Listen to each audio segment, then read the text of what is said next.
اجلاس میں آپ حضرات کو اس خوفناک وعدے کی سیر کرانا چاہتا ہوں جو تمام خود وزیروں کی آخری منزل پر ایسا پل ہے جس سے پور حرفت بشر کے لیے ناگزیر ہے۔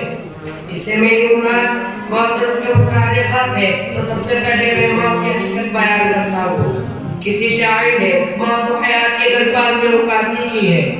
زندگی کیا ہے عناصر پہ ظہور ترتیب، زندگی کیا ہے عناصر پہ ظہور ترتیب، موت کیا ہے انہیں اجزاء کا پریشان ہونا۔ خداوند نے قدوس نے مٹی کے اس گردے میں ایک جوہر لطیف کر رکھا ہے جس کو ہم اسے تعبیر کرتے ہیں، اسی کا اس خاکی ڈھانچے سے بالکل یہ منقطع ہو جانا موت کہلاتا ہے۔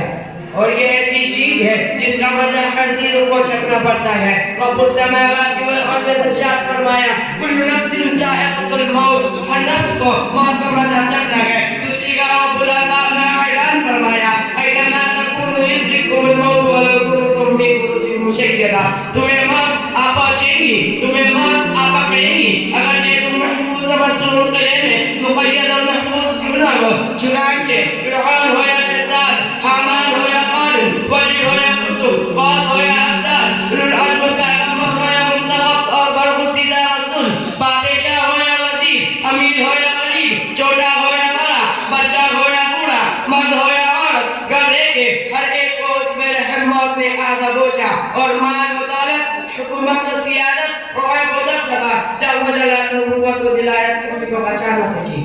دوستو، انسان کی روح جب افسوس انسی سے پرواز کر جاتی ہے تو بعد ارواح وہ ہوتی ہے جو جنت میں سیر و تفریح کرتی ہے، یہ شہداء کی ارواح ہوتی ہے۔ فرمان ڈالی ہے وَلَا تَقُولُوا لِمَنْ يُقْتَلُ فِي سَبِيلِ اللَّهِ أَمْوَاتٌ بَلْ أَحْيَاءٌ وَلَكِنَّ لَا تَشْعُرُونَ۔ جو لوگ اللہ کے راستے میں جہاد کرتے ہوئے شہید ہو چکے انہیں مردہ مت کہو بلکہ وہ تو زندہ جاوید ہے، البتہ تم جانتے نہیں ہو۔ بعد ارواح جنت کے دروازوں پر فروخت ہوتی ہے، بعد ارواح پر اپنا مستقبل بناتی ہے، بعد جہنم میں پہنچ جاتی ہے اور منافقین کی روحیں تحت الثرى میں رہتی ہے۔ اسلام کے شہدائیوں، جب موت آنی ہے اور آ کر رہیں گی تو موت سے گھبرانا اور ڈرنا نہیں۔ موت جب آئے گی اسے کوئی روک نہیں سکتا، اور اگر موت کا وقت نہیں آیا تو کوئی لاکھ کوشش کرے کسی کو مار نہیں سکتا۔ قرآن کریم کلم کلا اعلان کرتا ہے اذا جاء اجلهم لا يستأخرون ساعة ولا يستقدمون۔ جب لوگوں کی موت آتی ہے تو لوگ نہ ایک سیکنڈ پیچھے جا سکتے ہیں اور نہ ایک سیکنڈ پہلے جا سکتے ہیں۔ لیکن دوستو، دنیا کی الجھن و پریشانی، عیب و عیال کی ذمہ داری، عجز و بیماری سے حاضر آ کر موت کی دعا اور موت کی تمنا نہیں کرنی چاہیے۔ اللہ تبارک و تعالیٰ نے ارشاد فرمایا لا تلقوا بأیدیکم الی التہلکہ، اپنی جان کو ہلاکت میں مت ڈالو۔ مفسرین اکرام نے اس آیت کریمہ کے ذیل میں لکھا ہے کہ آدمی کو موت کی تمنا نہیں کرنی چاہیے۔